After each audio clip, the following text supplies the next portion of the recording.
Unsure of your dream? Study abroad destination? Clear your doubts. Videsh Consult. Call 9676502888. అందరికీ నమస్కారం. నేను Swaroopa Potlapalli. Welcome to V for women. ఇప్పుడు ఎవరి నోట విన్నా అమెరికా, డొనాల్డ్ ట్రంప్ పేర్లే ఎక్కువగా వినిపిస్తున్నాయి. అమెరికా వెళ్ళి సాఫ్ట్వేర్ ఉద్యోగాలు చేసే ఇండియన్స్ చాలా మందే ఉంటారు. కానీ ఆ దేశంలో లా ప్రాక్టీస్ చేసే ఇండియన్స్ చాలా తక్కువ మంది. ఇక ఇమిగ్రేషన్ అటార్నీస్ గా పనిచేసే వాళ్ళు అయితే ఫింగర్ టిప్స్ మీద మనం లెక్క పెట్టవచ్చు. మన తెలంగాణకు చెందిన జనిత కంచర్ల గారు 15 ఏళ్లకు పైబడి అక్కడ ఇమిగ్రేషన్ లాయర్ గా పనిచేస్తున్నారు. ప్రస్తుతం జనిత గారు నాతో పాటు ఉన్నారు. ఆవిడతో మాట్లాడి అమెరికాకు సంబంధించిన ఆ లా సిస్టమ్ కి సంబంధించిన అనేక విషయాలను తెలుసుకుందాం. నమస్తే జనిత గారు. నమస్తే అండి. ఎలా ఉన్నారండి? బాగున్నాను. How are you? బాగున్నానండి. నేను కూడా. మీరు యుఎస్ లో ఎక్కడ ఉంటారు? మరి ఎందుకు వచ్చారు ఇండియాకి ఇప్పుడు?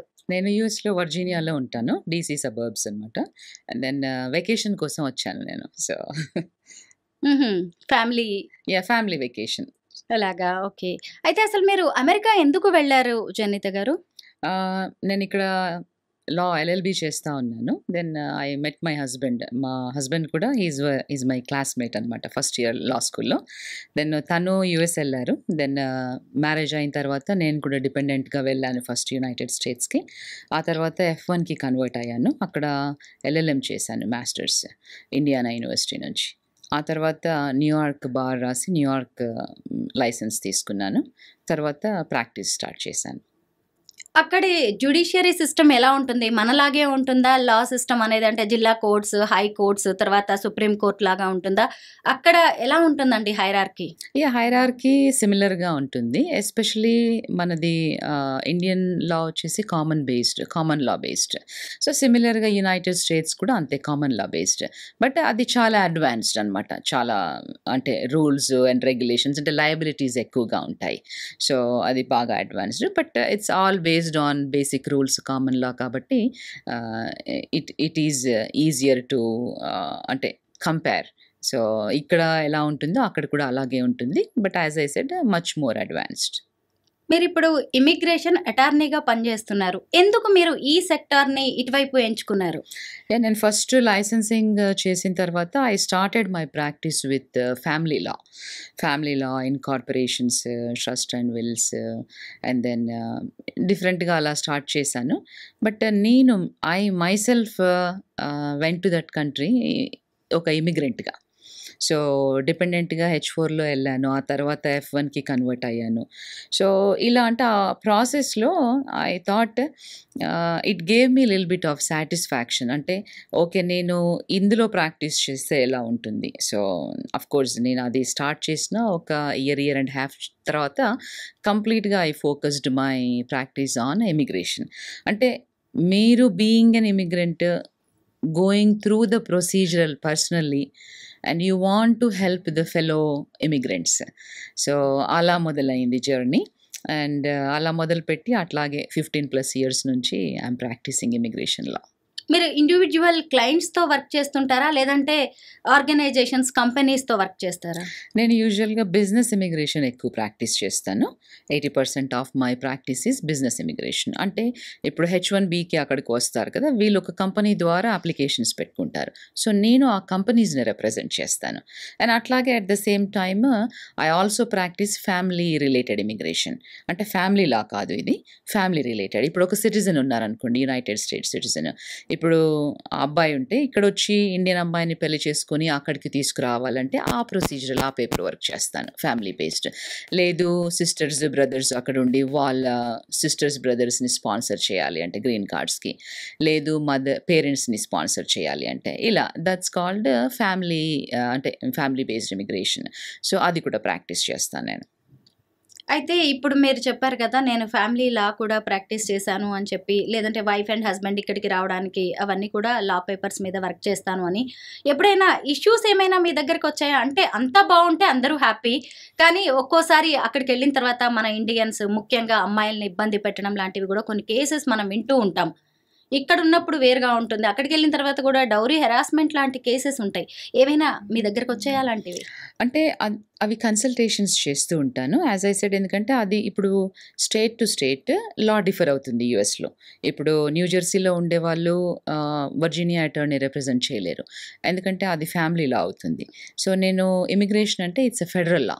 సో త్రూ అవుట్ ఆల్ స్టేట్స్లో ప్రాక్టీస్ చేసుకోవచ్చు. బట్ ఫ్యామిలీ లా కానివ్వండి, మీకు రియల్ ఎస్టేట్ కానివ్వండి, ఇంకా ఏదైనా కాంట్రాక్ట్స్, ఇట్లా స్టేట్ టు స్టేట్ డిఫర్ అవుతుంది లా. సో అందుకని అంటే వచ్చినప్పుడు ప్రొసీజరల్గా కొంత కన్సల్టేషన్ చేస్తాము, but I don't practice that side of the law, అంటే వాళ్ళని డివోర్స్లో కానీ ఇట్లా రిప్రజెంట్ చేసేది. But I practice families immigration side of it.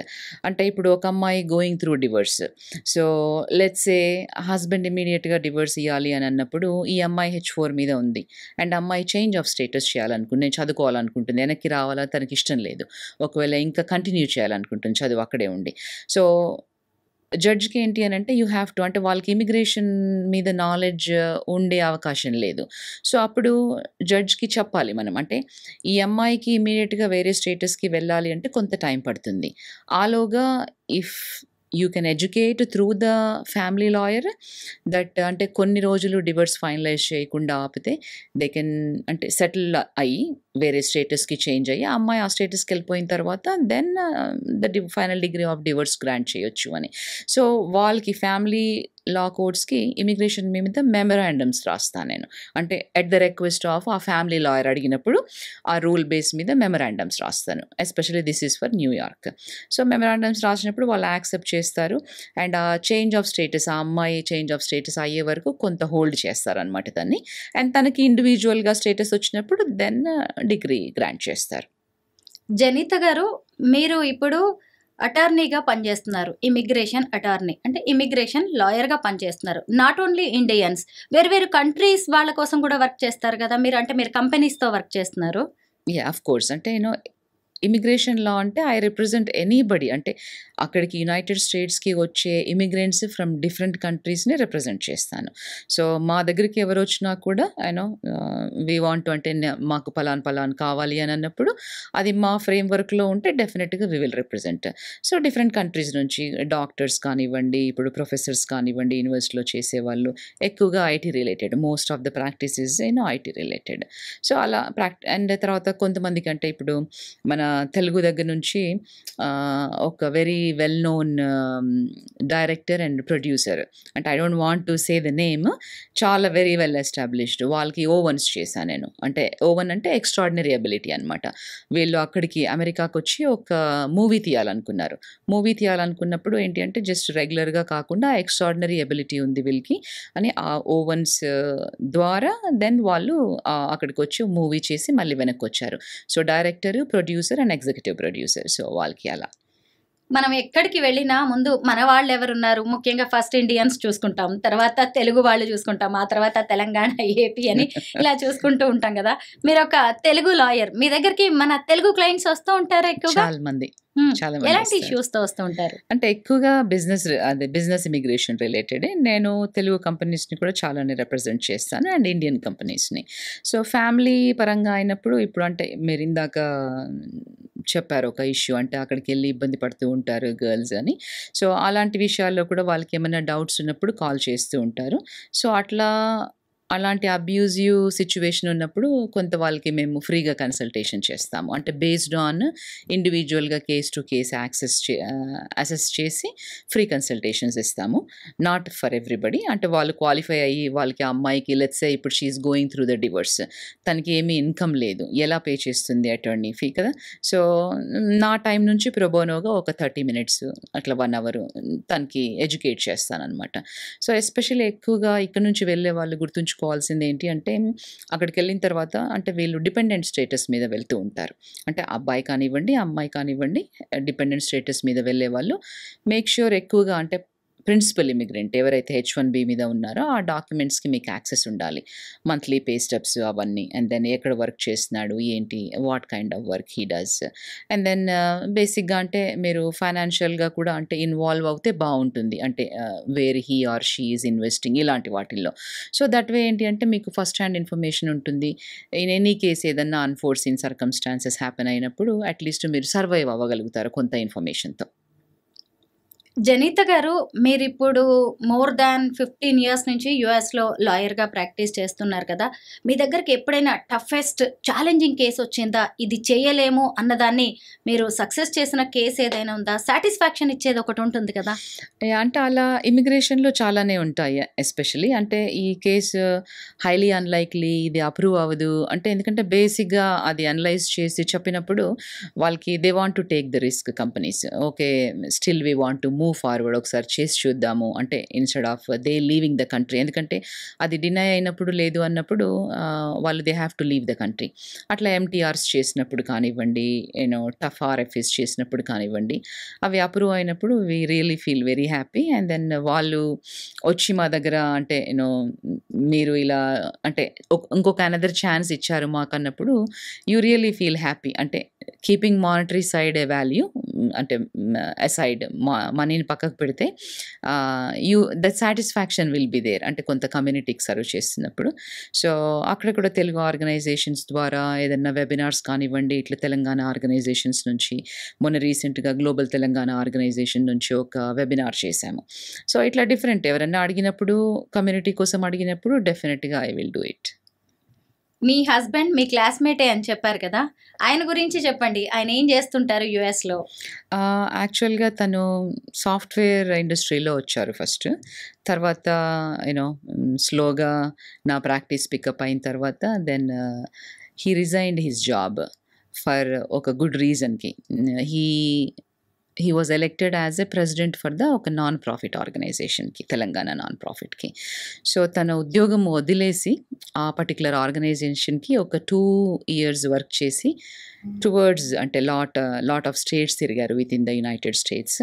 And ఆ తర్వాత కంట్రీస్ కూడా డిఫరెంట్ కంట్రీస్ అండ్ అట్లా. And at the same time నేను ఓన్లీ ప్రాక్టీసే చేస్తాను, లా ప్రాక్టీస్. మిగతా అంతా కూడా అంటే IT సైడ్ కానివ్వండి, మా ఫైనాన్సెస్ అదంతా he will take care. So it's a balanced work between both of us.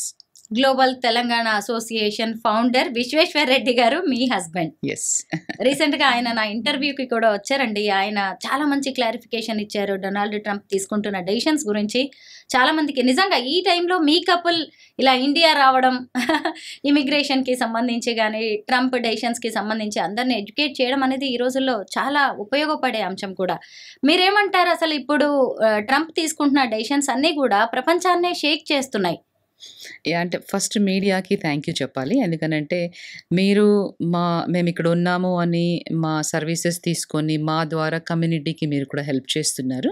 So మేమిద్దరం కూడా కమ్యూనిటీ సర్వీస్ ఓరియంటెడ్ కాబట్టి వీఆర్ హ్యాపీ. ఎస్పెషల్లీ చాలామంది పేరెంట్స్ కానివ్వండి, కిడ్స్ కానివ్వండి చాలా ప్యానిక్ అవుతూ ఉన్నారు.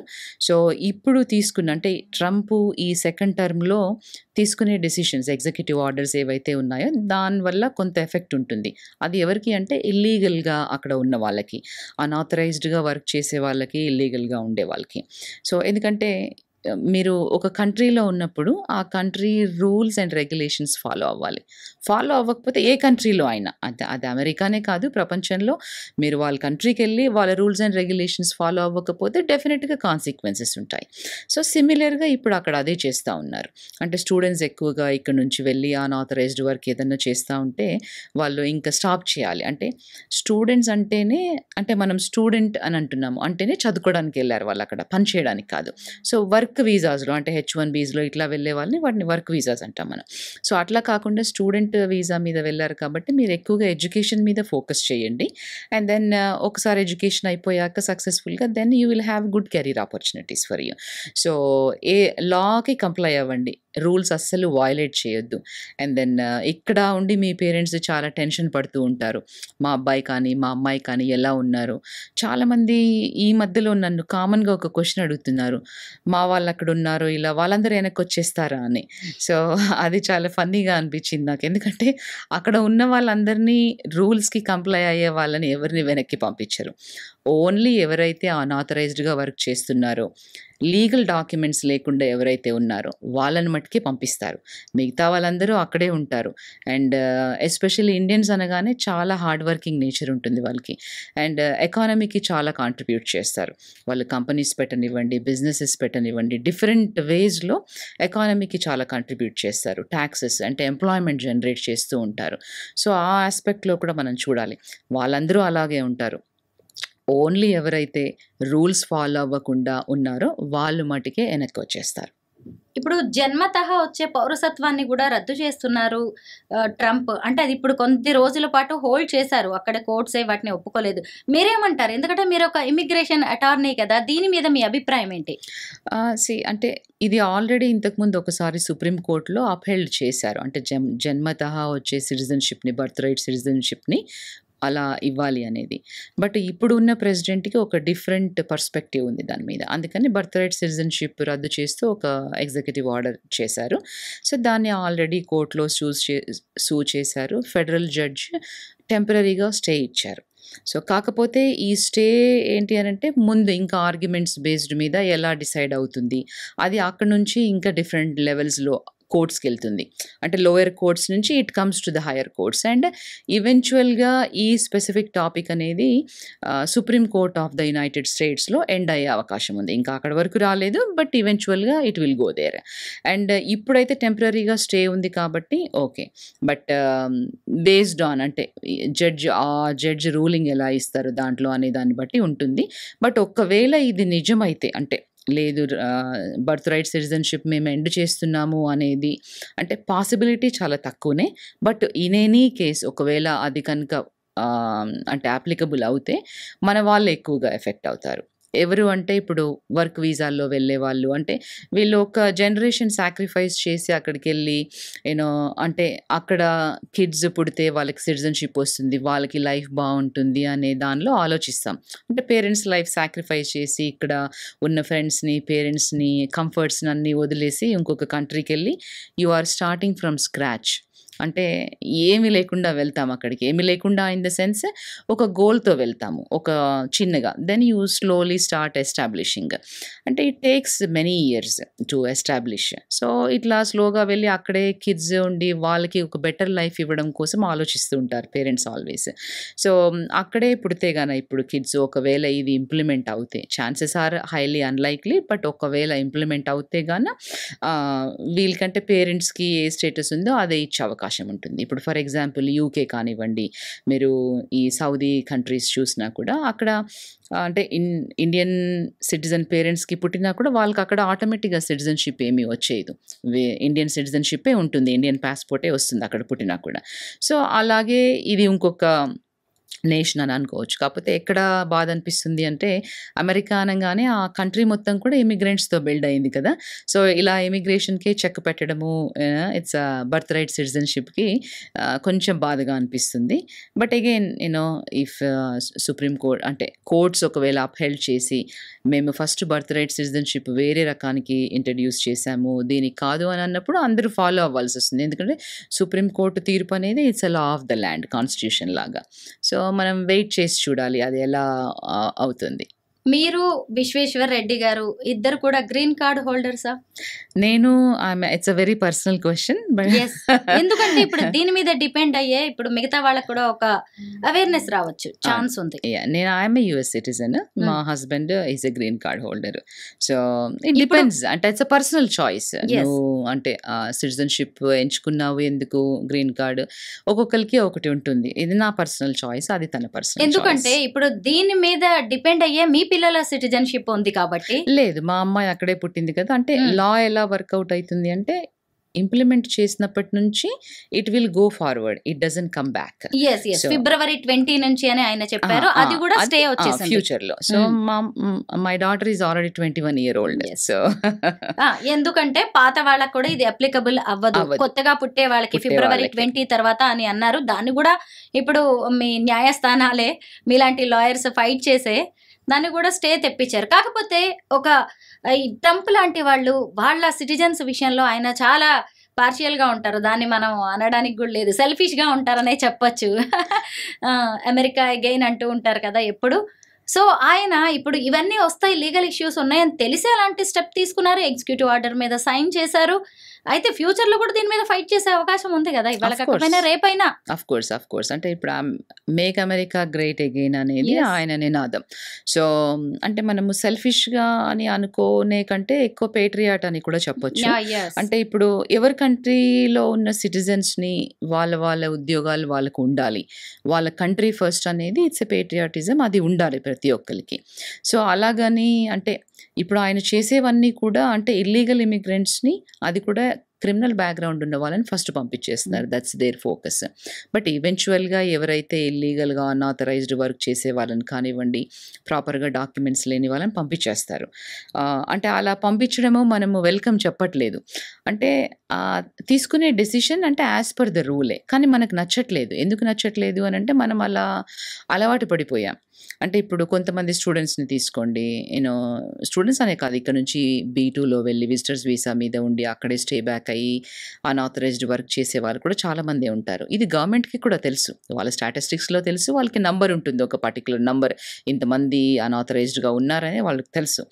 కానీ ఆ నంబర్ ఏంటి అని అంటే ఎక్కువగా అయిపోయినప్పుడు అక్కడ అమెరికన్స్కి ఎక్కువగా ఉద్యోగాలు, అంటే వాళ్ళ ఉద్యోగాలు వీళ్ళు తీసేసుకున్నప్పుడు కంట్రీ ఫస్ట్ అనే నినాదంతో వెళ్ళినప్పుడు వాళ్ళని ప్రొటెక్ట్ చేయాలి కదా.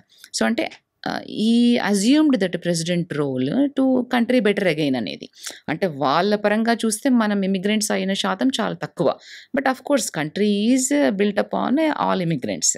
సో ఇట్ డిపెండ్స్, అది ఆయన పర్సనల్ చాయిస్. అంటే అప్పుడు ఫస్ట్ టర్మ్లో అలాగే అన్నారు, మధ్యలో ఉన్న 4 years అలాగే, ఇప్పుడు అదే నినాదంతోనే వచ్చారు, గెలిచారు, అండ్ అట్లా ఓటింగ్ కూడా జరిగింది. అంటే పీపుల్ కూడా అదే కోరుకుంటున్నారు అనేది మనం అర్థం చేసుకోవాలి. జనిత గారు, ఇప్పుడు మన దగ్గర నుంచి వెళ్ళే వాళ్ళు ఎక్కువ మంది కూడా ఇండియన్ సాఫ్ట్వేర్ జాబ్స్ ఎక్కువ చేస్తూ ఉంటారు. మీలాగా లా ఫీల్డ్లోకి వచ్చే వాళ్ళు చాలా తక్కువ మంది. మీకు తెలిసిన తెలుగు వాళ్ళు ఎవరున్నారు ఇలా అటార్నీస్గా ప్రాక్టీస్ చేస్తున్న వాళ్ళు? ఉన్నారు, తెలుగు వాళ్ళు ఉన్నారు, మనం ఫింగర్ టిప్స్ మీద. ఇండియన్స్ ఉన్నారు చాలామంది, బట్ తెలుగు వాళ్ళని ఫింగర్ టిప్స్ మీద లెక్క పెట్టొచ్చు ఉన్నారు. సో అండ్ మాకు కాన్ఫరెన్సెస్ అవి అయినప్పుడు we meet each other, happy to acknowledge each other. అయితే ఇప్పుడు జరుగుతున్నవన్నీ కూడా కొంత మన ఇండియన్స్ని భయపెట్టేలాగే ఉన్నాయి. అసలు అమెరికా రావాలంటే కూడా ఏమో రేపు ఎలా ఉంటుందో అని ఆలోచించుకోవాల్సి వస్తుంది. మీరేం చెప్తారు కొత్తగా US వచ్చే వాళ్ళకి? ఏమీ భయపడాల్సిన పని లేదండి. అంటే ఇప్పుడు మనము మీడియా కూడా చాలా రోల్ ప్లే చేస్తుంది దీంట్లో, అండ్ చాలామంది ఉన్నది వాస్తవాలు చెప్తున్నారు, కొంత మీడియా ఏమో లేనిది ఉన్నట్టుగా చెప్పడం వల్ల ఎస్పెషల్లీ పేరెంట్స్ చాలా ప్యానిక్ అవుతున్నారు. అక్కడ ఉన్న స్టూడెంట్స్ పర్వాలేదు, బాగానే ఉన్నారు, బట్ ప్యానిక్ అవ్వాల్సిన పని ఏమీ లేదు. మీరు ఎంచుకున్న దానికోసం, గోల్ కోసము మీరు ప్రాపర్గా రూల్స్ ఫాలో అయ్యి ఆ కంట్రీ లాస్కి కంప్లై అయి ఉంటే చాలా బ్రైట్ ఫ్యూచర్ ఉంటుంది. ఇప్పుడు నేను కూడా ఒక ఇమిగ్రెంట్ లాగా వెళ్ళాను, సో చదువుకున్నాను, తర్వాత నా ఓన్ ప్రాక్టీస్ స్టార్ట్ చేశాను. సో అంటే అది టైం పడుతుంది, కానీ మీ గోల్ మాత్రం మీరు రీచ్ అవుతారు, అండ్ వండర్ఫుల్ లైఫ్ ఉంటుంది రూల్స్కి కంప్లై అవుతే కనుక. సో అంటే మీరు wrong side of the coin కాకుండా right side of the coin చూడండి, పాజిటివ్గా చూడండి. ఎస్పెషల్లీ పేరెంట్స్ కూడా, అంటే పేరెంట్స్ పర్స్పెక్టివ్ కూడా కొంత చేంజ్ అవ్వాలి. అంటే మా అబ్బాయి అక్కడికి వెళ్ళి అక్కడే పనిచేస్తూ అక్కడే ట్యూషన్ ఫీజు కట్టేసుకుంటాడు, వాళ్ళే కట్టేస్తారు అనేది అది తప్పు. పేరెంట్స్ కూడా రియలైజ్ అవ్వాలి అది. అంటే మీకు అక్కడికి పంపించి వాళ్ళని చదివించే స్తోమత ఉంటే పంపించండి, లేదు అంటే వాళ్ళు ఇలా పార్ట్ టైమ్స్ జాబ్ చేసి రాంగ్ చాయిస్ యూటిలైజ్ చేసుకొని, అంటే రాంగ్ ఛానల్స్ యూటిలైజ్ చేసుకొని వాళ్ళే ప్రాబ్లంలో పడతారు. ఎందుకంటే ఆల్రెడీ ఇక్కడ ఒక 4 years ఇంజనీరింగ్ అవి చేసి ఉంటారు, కష్టపడి ఉంటారు దానికి, రైట్? ఆ 4 year డిగ్రీ చేస్తే వాళ్ళకి ఒక జాబ్ కూడా ఇక్కడ వస్తుంది. అది కాదని ఇంకా ఫర్దర్ స్టడీస్కి వెళ్ళాలి అనుకుంటున్నారు అంటే స్టూడెంట్స్ గోల్ ఓరియంటెడ్గానే ఉంటారు. అలా అని అందరూ అలా ఉన్నారు అని చెప్పలేము. సో ఇట్స్ ఎ కేటగిరికల్గా, అంటే పర్సనల్ చాయిస్. కొంతమంది మటుకు చాలా అంటే మంచి GPAతో గ్రాడ్యుయేట్ అవుతారు, మంచి జాబ్స్లో సెటిల్ అవుతారు, బ్రైట్ ఫ్యూచర్ ఉంటుంది. సో కొంతమంది మటుకు అది మీట్ అవ్వలేకపోయినప్పుడు సో ఇలా సైడ్ ట్రాక్ అయ్యి పార్ట్ టైమ్గా చేసుకొని అన్ఆథరైజ్డ్గా, తర్వాత డాక్యుమెంట్స్ ఏమీ లేకుండా ఇల్లీగల్ అయిపోవడము అది. సో పేరెంట్స్ కూడా అప్పుడప్పుడు మాట్లాడుతూ ఉండాలి, పిల్లలతో. సో వాళ్ళకి మీరు కూడా చెప్పాలి. ఎందుకంటే పేరెంట్స్ మాట అందరూ వింటారు. పిల్లలందరూ వింటారు కాబట్టి తప్పకుండా మీరు రోల్ ప్లే చేసి చెప్పండి. అంటే ఇక్కడ కూడా బానే ఉన్నాయి ఇండియాలో కూడా. అంటే అన్ని రిసోర్సెస్ ఇప్పుడు మంచి ఇన్‌స్టిట్యూషన్స్ ఉన్నాయి. మంచి రిసర్చ్ ఇన్‌స్టిట్యూషన్స్ కూడా ఉన్నాయి. కాపోతే అక్కడికి అమెరికాకే వెళ్ళాలి అని అనుకుంటే మటుకు ఫైనాన్షియల్‌గా అంటే మీ పేరెంట్స్ సపోర్ట్ చేస్తారా? మీరు లోన్స్ ద్వారా తీసుకుంటారా? ఆ మనీనే యుటిలైజ్ చేయండి మీరు చదువుకోవడానికి. అక్కడ వర్క్ ఆథరైజేషన్ లేకుండా ఫుల్ టైమ్‌గా మీరు చదువుతూ వేరే బయట పని చేయొద్దు. సో ఫుల్ టైమ్ స్టూడెంట్‌కి యూజువల్‌గా 20 అవర్స్ పార్ట్ టైమ్ అనేది క్యాంపస్‌లో వర్క్ చేసుకోవచ్చు. సో అలా క్యాంపస్‌లో చేసుకోండి. But not outside. Don't violate any rules. Comply అవ్వండి 100% ఇమిగ్రేషన్ రూల్స్‌కి. అప్పుడు then you will really see a very bright future. Janitha గారు, ఏ కంట్రీకైనా ఏ సొసైటీకైనా స్ట్రాంగ్ విమెన్ చాలా అవసరం. మీరు ఇప్పుడు యుఎస్లో చాలా కాలంగా ఉంటూ అనేక దేశాలకు చెందిన మహిళల్ని చూస్తున్నారు. అక్కడి ఫారిన్ విమెన్కి మన ఇండియన్ విమెన్కి తేడా ఏంటి? ఇప్పుడు ఈ జనరేషన్‌కి పెద్దగా తేడా లేదండి. అంటే మేబీ ఒకప్పుడు ఒక 40, 50 ఇయర్స్ బ్యాక్ వెళ్ళినప్పుడు ఉండేదేమో. బట్ ఇప్పుడు అందరూ చదువుకుంటున్నారు. అమ్మాయిలు ఇక్కడ కూడా ఈక్వల్‌గా హార్డ్ వర్క్ చేస్తున్నారు. అక్కడ కూడా అంతే. పొద్దున్న లేసినప్పటి నుంచి పరిగెత్తడం. అంటే వాళ్ళు వర్క్ మేనేజ్ చేస్తున్నారు, ఫ్యామిలీ మేనేజ్ చేస్తున్నారు అండ్ కిడ్స్‌ని అన్ని యాక్టివిటీస్‌లో. So they are balancing very good. And ఇక్కడ ఎస్పెషల్లీ హెల్ప్ ఉంటుంది బాగా. అంటే ఇప్పుడు పేరెంట్స్ కానివ్వండి, ఇన్‌లాస్ కానివ్వండి, లేదు మెయిడ్స్ బాగా హెల్ప్ అవైలబుల్ ఉంటుంది కాబట్టి దట్ ఈస్ అనదర్ రీజన్. అక్కడ కొంచెం హెల్ప్ తక్కువ. తక్కువ ఇన్ ద సెన్స్ అంటే యూ హ్యావ్ టు అంటే ఒక కేర్‌ఫుల్‌గా డెసిషన్ మేక్ చేయాల్సి ఉంటుంది. So but I don't see any big difference. So ఈక్వల్‌గా అంటే ఈ జనరేషన్‌తో మాట్లాడుతున్నాను నేను. సో ఈ generation kids they have clarity. And they have ambitions, they have goals, especially అమ్మాయిలు. So I'm really happy to see them. అంటే నాకు ఇలా చేయాలని ఉంది, నేను ఇలా అవ్వాలనుకుంటున్నాను, దిస్ ఈజ్ మై గోల్. అంటే ఒక లాంగ్ టర్మ్ గోల్స్ ఉన్నాయి వాళ్ళకి. అంటే అన్ని రంగాల్లో అంటే డాక్టర్, లాయర్, బిజినెస్‌లో కానివ్వండి, ఐటీలో కానివ్వండి, వాళ్ళ ఓన్ బిజినెసెస్. అంటే ఇప్పుడు మీరు ఇక్కడ కూడా చూస్తే ఉమెన్ చాలామంది ఉద్యోగం చేస్తూనే, ఇల్లు నడుపుతూనే ఇట్లా బొటీక్స్ అని అలా అంటే రకరకాలుగా అంటే ఏదో ఒకటి చేయాలి అనేది బాగా ఉంది ఉమెన్‌కి. అండ్ అది వాళ్ళ ఫ్యామిలీ కూడా రికగ్నైజ్ చేసి, సపోర్ట్ చేసి ఒక చిన్న ముందుకి ఒక పుష్ ఇచ్చారంటే they will really make wonders. Please do that. ఇండియన్స్‌ని అమెరికన్స్ ఎలా చూస్తూ ఉంటారు? అంటే మన దేశస్తుల మీద వాళ్ళకుండే జనరల్ ఒపీనియన్ ఏంటి? జనరల్ ఒపీనియన్ ఇండియన్స్‌ని చాలా లైక్ చేస్తారు వాళ్ళు. ఎందుకనంటే బాగా హార్డ్ వర్కింగ్ అనేది. సో ఇప్పుడు మీరు అంటే ఒకప్పుడు బాగా డాక్టర్స్ వెళ్ళేవాళ్ళు కదా! చాలామంది ఇండియన్ డాక్టర్స్‌ని ఇష్టపడతారు. సో వెల్ రెనౌన్డ్ డాక్టర్స్ ఉన్నారు. మంచి స్పెషలైజేషన్స్‌లో సెటిల్ అయిన వాళ్ళు ఉన్నారు. ఇప్పుడు మీరు చాలా టాప్ కంపెనీ సీఈఓస్ తీసుకుంటే కూడా మన వాళ్ళే ఉన్నారు. ఇండియన్స్, తెలుగు వాళ్ళు ఉన్నారు. సో అట్లా అంటే బాగా సెటిల్ అయ్యి మంచి బిజినెస్ చేస్తూ, కొత్త బిజినెస్ ఆపర్చునిటీస్ చేస్తూ, ఎంప్లాయ్మెంట్స్ క్రియేట్ చేస్తూ ఎకానమీకి, యూఎస్ ఎకానమీకి చాలా కాంట్రిబ్యూట్ చేస్తున్నారు. అండ్ అలాగే అక్కడ నుంచి అంటే ఆఫ్‌షోర్ ఆఫీసెస్ అని ఇక్కడ ఎస్టాబ్లిష్ చేస్తూ, ఇక్కడ బిజినెస్‌ని కూడా అంటే ఇక్కడ ఎకానమీకి కూడా గ్రోత్‌కి కూడా వాళ్ళు కాంట్రిబ్యూట్ చేస్తున్నారు. సో మనం వాళ్ళందరినీ అప్రిషియేట్ చేయాలి. థ్యాంక్ యూ సో మచ్ జనిత గారు. వెల్కమ్ అండి. Thank you for the opportunity.